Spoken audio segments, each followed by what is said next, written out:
திருமறை குரானில் பவர்ஃபுல்லான 3 ஆயத்துகள். பவர்ஃபுல் அப்படின்னு சொன்னால் நமது வாழ்க்கை ஸ்ட்ராங்காக இருக்க காலையிலும் மாலையிலும் இந்த 3 ஆயத்துக்களை ஒரே ஒரு தடவை ஓதினால் போதுமானது. வாழ்க்கையில் சம்பாத்தியம் இல்லை, செல்வம் இல்லை, வருமானம் இல்லை அப்படிங்கிற ஒரு பெயர் கொண்டு நீங்கள் தலை குனிந்து நிற்க வேண்டிய ஒரு சூழ்நிலையெல்லாம் உங்களுக்கு வந்திருந்தா அது எல்லாமே மறந்து நாம் தலை நிமிர்ந்து அந்தஸ்தோடு மதிப்போடு சம்பாத்தியத்தோடு நிமிர்ந்து நிற்பதற்கு இந்த ஆயத்தை வழக்கமாக ஓதினால் போதும்னு மகான்கள் கிதாபில் பதிவு செய்திருக்கக்கூடிய ஆயத்துகள். இன்ஷா அல்லாஹ் அந்த 3 ஆயத்துகள் எதுன்னு நம்ம தெரிந்து கொள்வோம். அதனுடைய சிறப்புகளை கேட்கும்போது ரொம்ப ஆச்சரியமாக இருந்தது. ஆனால் எப்படி வேண்டுனாலும் ஓதலாம் அப்படின்னு நினைத்து நாம் ஓதினால் அதனுடைய சிறப்புகள் நமக்கு கிடைக்காது. நான் சொல்லக்கூடிய இந்த ஒரு விதத்தில் நீங்கள் ஓதி பாருங்கள். இன்ஷா அல்லாஹ் நீங்கள் எந்தெந்த இடத்தில் தலை குனிந்து நிற்க வேண்டிய ஒரு சூழ்நிலை உங்களுக்கு வந்ததோ, சம்பாத்தியம் இல்லை, வருமானம் இல்லை, செல்வம் இல்லை, அதனுடைய பேரில் தலை குனிந்து நிற்க வேண்டிய காரியங்கள் உங்களுக்கு எதெல்லாம் நடந்ததோ அது எல்லாம் விலகி உங்களுக்கு நிமிர்ந்து நிற்கக்கூடிய ஒரு நிலை அல்லாஹு தாலா ஏற்படுத்தி தருவான். நமது வாழ்க்கையில் பெரிய அளவில் ஐஸ்வர்யத்தையும் பரக்கத்தையும், அது பிஸ்னஸிலாக இருந்தாலும் சரி, வேலையிலாக இருந்தாலும் சரி, சம்பாத்தியத்தில் நாம் செல்லக்கூடிய துறைகள் எல்லாமே சிறப்பாகி கிடைக்க நான் சொல்லக்கூடிய இந்த 3 ஆயத்துகள் போதுமானது. அல்லாஹு தாலா நமக்கு வழக்கமாக ஓதுவதற்கு பாக்கியம் செய்வானாக. வீடியோ முழுவதுமாக கேளுங்கள். இந்த இல்மை அடுத்தவர்களுக்கும் பகிர்ந்து கொள்ளுங்கள். இன்றைய தினத்திலிருந்து சம்பாத்தியம் இல்லை, அதனுடைய பேரில் உங்களுக்கு கவலைப்பட வேண்டிய ஒரு நிலை வராது இன்ஷா அல்லாஹ். அஸ்ஸலாமு அலைக்கும் வரஹ்மத்துல்லாஹி வபரகாத்துஹு. பிஸ்மில்லா வல்ஹம்துலில்லா. அஹூது பி கலிமாத்துல்லாஹி தம்மாத்தி மின் குல்லி ஷைத்தானின் வஹாமா வ மின் குல்லி ஐனின் லாமா. வஹாபான ரப்பு நமது அமல்களை எல்லாம் ஏற்றுக்கொள்வானாக. நாம் அறிந்தோ அறியாமலோ செய்த சிறிய பெரிய அனைத்து பாவங்களையும் அல்லாஹு தாலா மன்னித்து நமக்கு பொறுத்து தருவானாக. அல்லாஹு தாலா நமக்கும் நம்மை சுற்றி இருக்கக்கூடியவங்களுக்கும், எல்லா மோமீன்களுக்கும், எல்லா உம்மாவுக்கும், எல்லா சகோதர சகோதரிகளுக்கும், அதிலும் என்னுடைய சவுண்டை கேட்டுக்கொண்டிருக்கக்கூடிய ஒவ்வொரு மூமீன்களுக்கும் ஒவ்வொருவருக்கும் அல்லாஹு தாலா அவருடைய கல்பில் உள்ள தேவைகளை எல்லாம் இறைவன் பூர்த்தி செய்து தருவானாக. அவர்களுடைய வேதனைகளை எல்லாம் ரப்பு போக்கி தருவானாக. ஒவ்வொருவருடைய வாழ்க்கையிலும் நல்ல சந்தோஷமும் சமாதானமும் பரக்கத்தும் ராகத்தும் வழங்கி அருள் புரிவானாக. சம்பாதியத்தில் ஒரு உயர்வை வழங்குவானாக. நமது ஆரோக்கியத்தை நிலைநிறுத்தி தருவானாக. ஆஃபியத்துள்ள நீண்ட ஆயுள இறைவன் வழங்குவானாக. சகல ஆபத்துகளிலிருந்தும் முசீபத்திலிருந்தும் இறைவன் பாதுகாப்பு வழங்குவானாக. இன்னைக்கு நான் ஒரு 3 ஆயத்துக்களை உங்களிடம் பகிர்ந்து கொள்கிறேன். திருமறை குரானில் பவர்ஃபுல்லான 3 ஆயத்துகள். இந்த 3 ஆயத்துகள் சிறப்பு என்னன்னா ஆச்சரியமாக இருந்தது அதனுடைய சிறப்புகளை கேட்கும்போது. எந்த ஒரு அடியானாவது, அதாவது அதிகமாக வேண்டாம், ஒரே ஒரு தடவை ஃபஜருடைய தொழுகைக்கு பின்னும் மஹரிபுடைய தொழுகைக்கு பின்னரும், இனி எனக்கு தொழுகை இல்லை அப்படிங்கிற ஒரு நிலையாக இருந்தாலும் அந்த நேரத்திற்கு முக்கியத்துவம் கொடுத்து அந்த ஒரு நேரத்தில் ஒரே ஒரு தடவை ஓதினால் அதனுடைய சிறப்புகளை கேட்டபோது சுப்ஹானல்லாஹ், நமது வாழ்க்கையில் உள்ள அனைத்து பிரச்சனைகளும் நமக்கு நீங்கி கிடைக்கும். அனைத்திற்கும் போதுமான ஆயத்துகள். நமது எல்லா கவலைகளும் நமக்கு நீங்கி கிடைக்க, நமது எல்லா பிரச்சனைகளுக்கும் ஒரு பரிகாரம் இந்த 3 ஆயத்துகள். அதனுடைய சிறப்புகளை கேட்கும் போது அற்புதமாக இருந்தது. அல்லாஹு தாலா அந்த ஆயத்துகளை படிப்பதற்கும் நமது வாழ்க்கையில் ஒரு பகுதியாக வைத்திருக்கவும் இறைவன் நமக்கு அருள் புரிவானாக. நமக்கு எல்லாருக்குமே நிறைய பிரச்சனைகள் உண்டு. ஒவ்வொருத்தரும் நம்மிடத்தில் துவா செய்யுங்கள் அப்படின்னு சொல்லக்கூடிய ஒரு பெரிய ஒரு விஷயம், அதிகமாக சொல்லப்படுகின்ற ஒரு விஷயம் கடன் சுமையை பற்றி தான். சிலர்கள் சொல்லக்கூடிய ஒரு விஷயம், எனக்கு ஒரு வேலை இல்லை, துவா செய்யுங்கள் சகோதரி அப்படின்னு. சிலர் சொல்லக்கூடிய ஒரு விஷயம், என்னுடைய பிள்ளையின் கல்யாணத்திற்கு வேண்டி வாங்கிய கடனை என்னால் கொடுக்க முடியவில்லை, கடன் சுமை அதிகமாக இருக்கிறது என்று. ஒரு நபர் கூறிய விஷயம், 3 பெண் பிள்ளைகள் இருக்கிறாங்க, அந்த பிள்ளைக்கு வேண்டி கல்யாணத்தை நடத்துவதற்கு வேண்டி இருந்த வீடை விற்க வேண்டிய ஒரு நிலையானது, கையில் இருந்த பணம் அனைத்துமே நஷ்டமாகி போய்விட்டது, இனி 2வது பிள்ளைக்கு கல்யாணம் ஆகக்கூடிய ஒரு வயது வந்து நிற்கிறது, இனி அந்த பிள்ளைக்கு என்ன செய்வது என்று தெரியவில்லை, இனி எந்த ஒரு வழியும் என்னிடத்தில் இல்லை, அடுத்தவர்களிடத்தில் சென்று கை நீட்டி நிற்பதற்கு எனக்கு தயக்கமாக இருக்கிறது அப்படி சொல்லி அந்த நபர் கண்ணீர் விட்டு விட்டு அழுறாங்க. அப்போ அவர்களுக்கெல்லாம் அல்லாஹு தாலா நல்ல ஒரு வழியை ஏற்படுத்தி கொடுப்பானாக. அந்த பிள்ளைகளுக்கும் அல்லாஹு தாலா சாலிஹான வாழ்க்கையை வழங்குவானாக. அப்போ நான் சொல்லி வருவது, இது போல ஒவ்வொரு நபருக்கும் கவலைகள் அதிகமாக உண்டு. வீடு இல்லாமல் கவலையோடு வாழ்கின்றவங்க, வேதனையோடு வாழ்கின்றவங்க உண்டு. சிலருடைய நிலை எப்படின்னா, வீட்டு வேலையை ஆரம்பித்து வைத்திருப்பாங்க, ஆனால் அந்த வேலையை முன் கொண்டு செல்ல முடியாத நிலை. ஏன்னா ஒவ்வொரு நாட்களும் பொருட்களுடைய விலையும் அதிகரித்து கொண்டே இருக்கிறது. சிலர்கள் வீட்டிற்கு வேண்டிய அந்த ஃபவுண்டேஷனை மட்டும் போட்டு வைத்திருப்பாங்க, முன் எடுத்து வைக்கக்கூடிய எந்த ஒரு நிலையும் இருக்காது. சிலருக்கு பாதி வரை பூர்த்தி செய்திருப்பாங்க, ஃபினிஷிங் ஒர்க் பண்ண முடியாத நிலையாக இருக்கும். சம்பாத்தியத்தில் எதுவும் இல்லை, வருமானம் இல்லை என்ற நிலையில் அந்த வீட்டு வேலை அப்படியே இருக்கக்கூடிய நபர்கள், வருஷங்களாக அப்படியே இருக்கக்கூடியவங்க எத்தனையோ பேர் இருக்கிறாங்க. சிலர் வீட்டு வேலை எதுவுமே செய்யாமல், அதை சிமெண்ட் எதுவுமே பூசாமல் ப்ளம்பிங் வேலை மட்டும் முடிந்திருக்கும், அதோடு அந்த வீட்டில் ஏறக்கூடியவங்களும் உண்டு. ஏனென்றால் அதை செய்வதற்கு கையில் எதுவும் இருக்காது. அதே நேரத்தில் வாடகை கொடுப்பதற்கும் கையில் பணம் இருக்காது. அதனால் இருக்கக்கூடிய ஏதாவது ஒரு இடத்தில் வாழுவோம் அப்படிங்கிற ஒரு நிலையாக இருக்கும். என்னுடைய சவுண்டை கேட்டுக்கொண்டிருக்கக்கூடிய எத்தனையோ உம்மா, எத்தனையோ சகோதர சகோதரிகள் இந்த ஒரு முறையில் கவலைப்படுகின்றவங்க உண்டு. இதற்கெல்லாமே காரணம் சம்பாத்தியம் என்பது இல்லாத ஒரு பேரில்தான். சம்பாத்தியம் என்பது நமக்கு தவிர்க்க முடியாத ஒரு தேவையானது தான். பல நேரங்களில் இந்த வீடியோ இப்படி போடும்போது நிறைய பேர் கமெண்ட் பண்ணக்கூடிய ஒரு கமெண்ட் என்னென்னா, சம்பாத்தியத்திற்கு வேண்டியா நம்ம வாழ்கின்றோம் சகோதரி அப்படின்னு. சம்பாத்தியத்திற்கு வேண்டி வாழல்ல, வாழ்வதற்கு கண்டிப்பாக சம்பாத்தியம் தேவைதான். இந்த துனியாவில் நமக்கு வாழ்வதற்கு சம்பாத்தியம் அல்லது பணம் என்பது தேவையான ஒன்றுதான். நமது காரியங்கள் ஒவ்வொன்றாக செய்வதற்கு எல்லா காரியத்திற்கும் அது தேவைதான். நல்ல நல்ல காரியங்களை இந்த துனியாவில் நமக்கு செய்ய வேண்டும் என்றால் அதற்கு சம்பாத்தியம் என்பது கண்டிப்பாக தேவையான ஒன்று. சம்பாத்தியம் என்பது இருந்தாதான் அதை செலவு செய்யவும் முடியும். அந்த சம்பாத்தியம் இருந்தாதான் இஸ்லாம் நமக்கு கடமையாக்கப்பட்ட அந்த சதக்கா வரை நமக்கு கொடுக்க முடியும். நமது இறைத்தூதர் ஸல்லல்லாஹு அலைஹி வஸல்லம் அவர்களிடத்தில் சிலர் பராதி சொன்ன ஒரு விஷயம், அன்சாரியான சஹாபத்துகள் நிறைய கொடுக்குறாங்க நபியே, எங்களிடத்தில் கொடுப்பதற்கு எதுவுமே இல்லை நபியே என்று. ஏனென்றால் நமது கைகளை கொண்டு கொடுப்பதற்கு இறைவன் அதிக பிரதிபலனை நமக்கு வழங்குகின்றான். இல்லாதவர்களுடைய பக்கத்தில் இருந்து நம்ம யோசிக்கும் போதுதான் அதனுடைய கவலை நமக்கு புரியும்.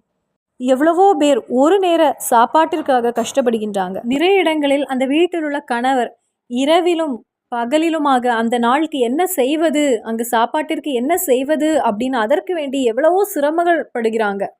இனி நிறைய வீடுகளில், தந்தை இல்லாத வீடுகளில் அந்த சகோதரிகள் வேலைக்கு போய் அந்த குடும்பத்தை பார்க்க வேண்டிய நிலையாக இருக்கிறது. சிலர் உம்மா வாப்பாவை இழந்த அந்த பிள்ளைங்கள் வேலைக்கு செல்கிறாங்க. என்ன செய்வதுனே தெரியாம அவங்க ஓடிக்கொண்டிருக்கிறாங்க. அவர்களுடைய கவலைகள் எல்லாம் அவர்களுடைய பக்கத்தில் இருந்து நாம் சிந்தித்து பார்க்கும்போது தான் அதன் வேதனைகள் நமக்கு புரியும். அப்போ சம்பாத்தியம் என்பது யார் என்ன சொன்னாலும் அது தேவையான ஒன்றுதான். நமக்கு வாழ்வதற்கு சம்பாத்தியம் என்பது தவிர்க்க முடியாத ஒரு தேவை. ஆனால் அதே நேரத்தில் ஆடம்பரமாக என்ஜாய் பண்ணி வாழ்வதற்கு அதற்குள்ள சம்பாத்தியம் நமக்கு தேவையில்லை. நமது தேவைகளை பூர்த்தி செய்வதற்கு சம்பாத்தியம் என்பது தேவையான ஒன்றுதான். தன்னுடைய தேவையை பூர்த்தி செய்ய கையில் எதுவுமே இல்லை அப்படிங்கிற ஒரு நிலை வரும்போது தான் வேதனைகளையும் கண்ணீரையும் கவலையும் அடுத்தவர்களிடத்தில் நாம் சொல்லுவோம்.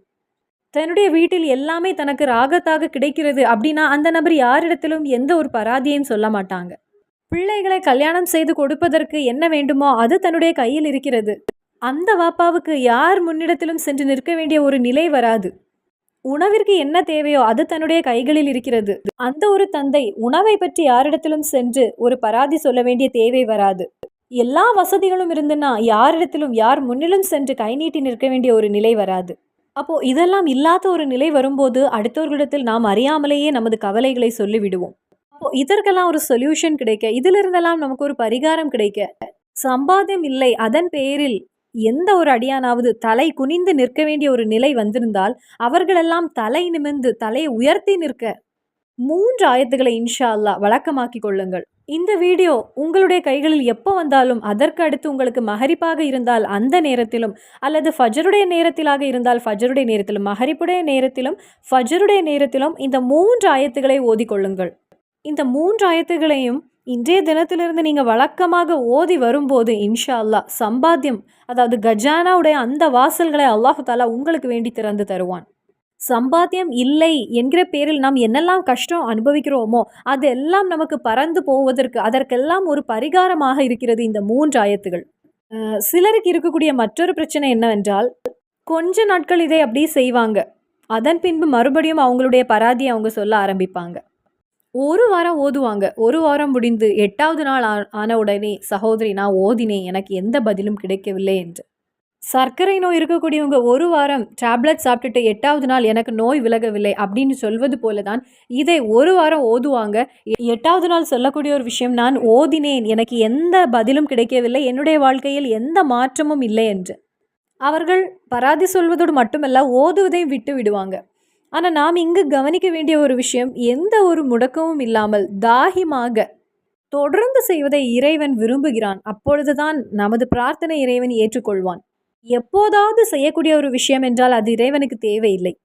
நமது இறைத்தூதர் ஸல்லல்லாஹு அலைஹி வஸல்லமே சொன்ன ஒரு விஷயம், இறைவன் அதிக அதிக விரும்புவது நாம் தாகிமாக செய்யக்கூடிய ஒரு விஷயத்தை, தொடர்ந்து செய்யக்கூடியதை, எல்லா நாட்களும் அந்த நேரம் ஆன உடனே செய்வதை இறைவன் விரும்புகிறான். இப்போ ஒரு அடியான் எல்லா நாட்களும் 2 ரக்காத் தஹஜ்ஜத் தொழுகை தொழுகின்றான். எல்லா நாட்களும் எந்த ஒரு முடக்கமும் இல்லாமல். ஆனா சிலர் எப்படி வாரத்தில் ஒரு முறை அல்லது 2 வாரத்திற்கு ஒரு முறை எழுந்து நின்று 10, 20 ரக்காத்துகள் தொழுவாங்க. அந்த இடத்தில் இறைவன் விரும்புவது எதை தெரியுமா? 10, 20 ரக்காத்தே அல்ல. எல்லா நாட்களும் தொழக்கூடிய அந்த 2 ரக்காத் தொழுகையை. அப்போ எந்த ஒரு அமல் செய்யும் போதும் நமது கல்பில் நல்ல ஒரு நெய்யத் இருக்க வேண்டும். இறைவனுடைய ஆயத்தை நான் ஓதுகிறேன், திருமறை குரானில் உள்ள ஆயத்தை நான் ஓதுகின்றேன், கண்டிப்பாக இறைவன் என்னுடைய தேவையை பார்ப்பான், என்னுடைய தேவையை பூர்த்தி செய்து தருவான். காரணம், இறைவன் சொன்ன ஒரு விஷயத்தை மறுபடியும் நம்ம கூறுகின்றோம், மறுபடியும் நம்ம அதை இருந்து ஓதுகின்றோம். அப்போ இறைவனுக்கு ரொம்ப சந்தோஷமாக இருக்கும். எதற்கு வேண்டி என்னுடைய அடிமை இதை கூறுகிறான் அப்படின்னு சொல்லி அல்லாஹு அந்த ஒரு விஷயத்தை நம்மிடத்திலிருந்து பார்ப்பான், அதை ஏற்றுக்கொள்வான். எந்த காரியத்திற்கு வேண்டி என்னுடைய அடிமை இதை ஓதுகிறான் அப்படின்னு இறைவன் அதை கவனிப்பான். இறைவன் ரஹமத்துள்ளவன், கருணை உள்ளவன். இறைவன் பாசிதாகும், விசாலமானவன். இறைவன் வஹாபு, வாரி வாரி தரக்கூடியவன். நாம் செய்யக்கூடிய விஷயத்துடைய பிரதிபலனை இறைவன் நமக்கு வழங்குவான். முதலில் நமக்கு தேவையானது நமது கல்பில் நல்ல ஒரு நெய்யத்திருக்க வேண்டும். இறைவனுடைய ஆயத்தை நான் ஓதுகின்றேன். இரண்டாவது, நாம் இருக்கக்கூடிய அந்த இடம் சுத்தமாக இருக்க வேண்டும். நமது ஆடையும் சுத்தமாக இருக்க வேண்டும். அதை போலவே தெளிவாக இருக்க வேண்டும். சிலருடைய தொழுகை எப்படின்னா, ட்ரெயின் எப்படி ஓடுமோ அது போல கடக்கட கடக்கடா அப்படி உள்ள ஒரு தொழுகையாக இருக்கும். அவர்கள் என்ன செய்தாங்கன்னு அவர்களுக்கே தெரியாது. ஏதோ கடமையை முடிப்பதற்கு வேண்டி செய்ய வேண்டியதாக அவங்க தொழுவாங்க. ஆனால் அதே நேரத்தில் நிதானமாக ராகத்தாக தொழும்போது அதற்கு நமக்கு 2 மடங்கு கூலியே கிடைக்கும். சிலர் யாசின் ஓதுவதை பார்த்தா எக்ஸ்பிரஸ் போவது போல அந்த ஸ்பீடில் ஓதுவாங்க. சிலர் தஸ்பீக் ஓதும் போது, லாயிலாக இல்லல்லா ஓதும் போது, அப்படி ஓதக்கூடிய அதை இறைவன் ஏற்றுக்கொள்ள மாட்டான் கடமைக்கு வேண்டி நாம் செய்யும் போது. நாம் ஒரு அல்ஹம்துலில்லா சொன்னால் கூட அதை மனதோடு இஹ்லாஸோடு இறைவனிடத்தில் நான் கூறுகிறேன் அப்படின்னு இறைவன் என் முன்னாடி நிற்கிறான் அப்படிங்கிற ஆத்மார்த்தமாக நாம் ஓதும்போது அதை இறைவன் ஏற்றுக்கொள்கிறான். இந்த ஆயத்தை ஓதும்போது நாம் கவனிக்க வேண்டிய விஷயம், நல்ல நெய்யத்தோடு ஓத வேண்டும். இறைவனுடைய திருமறை குரான் அப்படிங்கிற நல்ல நெய்யத்தோடு ஓத வேண்டும். இரண்டாவது, சுத்தமான இடத்தில் அமர்ந்து ஓதுங்கள், சுத்தமான ஆடை அணிந்து கொள்ளுங்கள். மூன்றாவது, தெளிவாக ஓதுங்கள். இப்போ நான் தஜ்வீதோடு ஓதுங்க அப்படின்னு சொல்லலை, மேக்சிமம் தெளிவாக ஓத முயற்சி செய்யுங்கள். ஏனென்றால் இந்த 3 ஆயத்துகளையும் ஒரு முறை ஓதினால் போதுமானது. 4வது விஷயம், எந்த முடக்கமும் இல்லாமல் தாகிமாக ஓதுங்கள். ஒரு வாரம் நான் ஓதினேன் அல்லது 2 வாரம் நம்ம ஓதுவோம் அப்படி என்று இல்லாமல், ஏனென்றால் அல்லாஹு தாலா ஷெர்ரை கொண்டு அதன் பின்பு நம்மை சோதிப்பான். அதனால் நமது வாழ்க்கையில் எந்த முடக்கமும் இல்லாமல் ஓதிக்கொண்டே இருங்கள். அப்படி ஓதி ஓதி வரும்போது நீங்கள் நினைத்து பார்க்காத ஒரு இடத்தில் அல்லாஹு தாலா அனைத்து வாசல்களையும் உங்களுக்கு திறந்து தருவான். அல்லாஹு தாலாவின் விசாலமான கஜானத்தை நாம் நினைத்து கூட பார்க்காத இடத்தில் வைத்து இறைவன் நமக்கு திறந்து தருவான். நாம் எதிர்பார்க்காத நேரத்தில் நமக்கு ஏதாவது வந்து கிடைக்கும் போது அந்த சந்தோஷம் இரட்டிப்பாக இருக்கும். நாம் எதிர்பார்த்திருக்கவே மாட்டோம். அந்த ஒரு இடத்தில் வைத்து அல்லாஹு தாலா நமக்கு அருள் புரியும் போது அந்த சந்தோஷத்தை சொல்வதற்கு வார்த்தைகளே இல்லை. நீங்கள் ஓதக்கூடிய அந்த 3 ஆயத்துக்களை நான் ஒரு வாரம் ஓதுகிறேன், இல்லை நான் 1 மாதம் ஓதுகிறேன், இல்லை என்னுடைய பிள்ளையின் கல்யாணம் முடிவது வரை ஓதுகிறேன், அல்லது என் பிள்ளைக்கு ஒரு வேலை கிடைக்கும் வரை ஓதுகிறேன், அல்லது வீட்டு வேலை பூர்த்தியாகும் வரை ஓதுகிறேன் அப்படிங்கிற ஒரு எண்ணத்தோடு ஓதாதீங்க. தொடர்ந்து முடக்கவும் இல்லாமல் ஓதுங்கள். இன்ஷா அல்லாஹ் என்னுடைய மரணம் வரை இதை ஓதுவேன் அப்படிங்கிற ஒரு நெய்யத்தை கல்பில் வைத்துக்கொண்டு ஓதுங்கள். நமது கல்பில் அப்படி நல்ல ஒரு எண்ணம் இருந்தாலே இறைவன் அதற்கு நமக்கு தௌஃபீக் புரிவான். இனி ஒருவேளை உங்களுக்கு பதில் கிடைக்காமல் இருந்தால் எல்லாவற்றிற்கும் குற்றம் கூறாதீங்க. எந்த விஷயத்திற்கும், சிறிய சிறிய விஷயத்திற்கும் எனக்கு இல்லை அப்படின்னு குற்றம் கூறாதீங்க. ஏனென்றால் ஒருவேளை இறைவன் நமக்கு வழங்குவான், ஆனால் நமக்கு தந்து அதை சோதிப்பான். ஏனென்றால் நிறைய உதாரணங்கள் இருக்கிறது. அதற்கு சிறந்த உதாரணம்னு பார்த்தா இபிலீஸு செய்ததற்கு அல்லாஹு தாலா நிறைய கொடுத்தான். ஆனால் அது எல்லாமே நரகத்திற்கு செல்லக்கூடிய வழியாக இருந்தது. அப்போது இந்த காரியங்களை எல்லாம் கவனித்து கொண்டு நல்ல ஆத்மார்த்தமாக இஹ்லாஸோடு முழு நெய்யத்தோடு இந்த ஒரு ஆயத்தை ஓதி பாருங்கள். ரொம்ப ரொம்ப எளிதான ஆயத்துகளாகும். திருமறை குரானில் சூரத்து அல் அனாமில் 133வது ஆயத்து.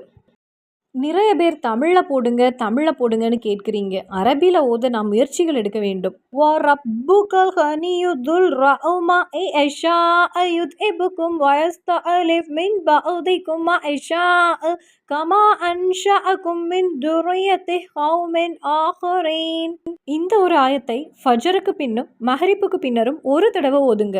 இனி அடுத்தது சூரத்து யூனுஸ், அதுல 68வது ஆயத்து. காலு தகாதல்லாஹு வலத சுப்ஹான ஹுவல் கனியுல்லாஹு மா ஃபிஸ் ஸமாவாதி வ மா ஃபில் அர்ள் இன் இந்தகும் மின் சுல்தானின் பிஹாத அத்தகுலூன அலல்லாஹி மா லா தஅலமூன். காலு தகாதல்லாஹு வலத சுப்ஹான ஹுவல் கனியுல்லாஹு மா ஃபிஸ் ஸமாவாதி வ மா ஃபில் அர்ள் இன் இந்தகும் மின் சுல்தானின் பிஹாத அத்தகுலூன அலல்லாஹி மா லா தஅலமூன். நாம் தொடர்ந்து ஓதி வரும்போது இந்த ஆயத்துக்களை எல்லாம் சீக்கிரமாக ஓதி முடித்துவிட முடியும். ஏனென்றால் யாசின் சூரத்து முழுவதுமாக ஓதுகிறோம், ஆயத்துல் குர்சி ஓதுகிறோம், ஆமனர் ரசூல் ஓதுகிறோம், லக்கதிஜாவுக்கும் ஓதுகிறோம். ஆயத்து ஓதி வரும்போது நமக்கு பார்க்காமலே படித்து விடலாம். அதனால இந்த ஆயத்தை தொடர்ந்து ஓதி வரும்போது உங்களுக்கு மனப்பாடமாகிவிடும். இனி அடுத்தது சூரத்துல் ஹஜ்ஜில் 64வது ஆயத்து. லஹு மா ஃபிஸ் ஸமாவாதி வ மா ஃபில் அர்ள் வ இன்னல்லாஹ லஹுவல் ஹனியுல் ஹமீத். லஹு மா ஃபிஸ் ஸமாவாதி வ மா ஃபில் அர்ள் வ இன்னல்லாஹ லஹுவல் ஹனியுல் ஹமீத். எஜமானான ரப்புடைய மகத்தான சக்தி மிகுந்த ஒரு இஸ்மாகும் அல் ஹனியு என்கிற திருநாமம். இந்த ஒரு திருநாமம் சேர்ந்திருக்கக்கூடிய 3 ஆயத்துகளாகும், அடங்கி இருக்கக்கூடிய 3 ஆயத்துகளாகும். இந்த ஒரு திருநாமம் அல்லாஹு தாலா குரான்லேயே 18 இடங்கள்ல குறிப்பிட்டிருக்கிறான். இறைவன் பணக்காரன், அவன் எல்லாம் உள்ளவன், தன்னிறைவு பெற்றவன், சுதந்திரமானவன், அவன் யாரையும் சார்ந்திருக்க வேண்டியதில்லை, எல்லா உயிரினங்களும் அவனை சார்ந்துதான் இருந்தாக வேண்டும். பணம், செல்வம், வசதி அனைத்துமே அவனிடத்திலிருந்தே நமக்கு கிடைக்கும், அவனிடத்தில் அதிகமாகவே உள்ளது. இந்த 3 ஆயத்துகளையும் தொடர்ந்து எந்த ஒரு முடக்கமும் இல்லாமல் ஓதிவாங்க. சூரத்து அல் அனாம்ல 133, சூரத்து யூனுஸ்ல 68, சூரத்து ஹஜ்ல 64. சம்பாத்தியத்தை விரும்பக்கூடியவங்க, தலை நிமிர்ந்து நிற்க வேண்டும் அப்படின்னு ஆசைப்படக்கூடியவங்க, சம்பாத்திய பிரச்சனைகள் எல்லாம் நீங்கி வாழ்க்கையில் சந்தோஷமும் சமாதானமும் கிடைக்க வேண்டும்னு ஆசைப்படக்கூடியவங்க, அவர்கள் எல்லாருக்குமே ஒரு பொக்கிஷமான திருமறை குரானிலிருந்து கிடைக்கக்கூடிய ஒரு பரிசாகும் இந்த 3 ஆயத்துகள். நமது சகல வேதனைகளையும் போக்கி தருவானாக. சம்பாதியத்தில் நான் அனுபவிக்கக்கூடிய கஷ்டங்களையும் சிரமங்களையும் அல்லாஹு தாலா போக்கி தருவானாக. இதை இன்றைய தினத்திலிருந்து உங்களுக்கும் எனக்கும் எந்த முடக்கமும் இல்லாமல் ஓதுவதற்கு இறைவன் நமக்கு தௌஃபீக் புரிவானாக. ஆமீன். மறுபடியும் சந்திப்போம். அஸ்ஸலாமு அலைக்கும் வரஹ்மத்துல்லாஹி வபரகாத்துஹு.